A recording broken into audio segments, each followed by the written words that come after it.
This is the iPhone 14. It's got an all-new look, an all-new notch, and is set to be one of Apple's biggest product upgrades ever.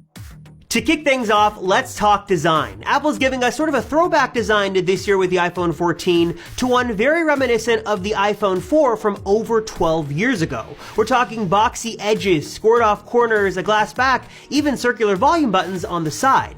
The chassis of the iPhone 14 Pro could also switch from stainless steel to titanium this year and just be overall a really big departure from the iPhone 13. The camera may also sit flush against the back of the new iPhone 14, so no annoying camera bump anymore either.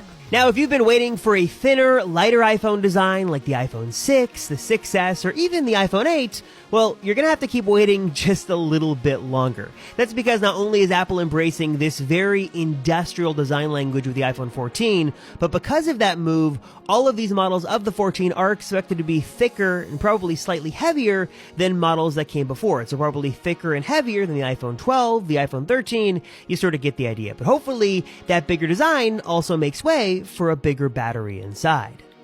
Next up is a major change coming to the notch. On the iPhone 14 Pro and Pro Max, Apple is rumored to remove the notch, and instead of that sort of big rectangular cutout, there would just be two small cutouts near the top middle of the display. It's sort of a combination of a hole punch and pill-shaped cutout that's very unique and, of course, very Apple. These cutouts would still give you the full power and security of Face ID, but would take up significantly less space on your screen than what we have right now with the notch.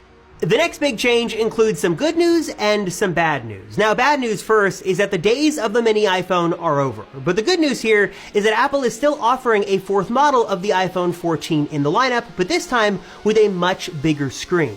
This new model may be the iPhone 14 Max. It shares the same 6.7-inch screen as the Pro Max, but will lack some of those Pro features like the triple camera, Pro Motion, ProRes Video, and most importantly, the Pro price tag, with the 14 Max rumored to possibly be priced under $999.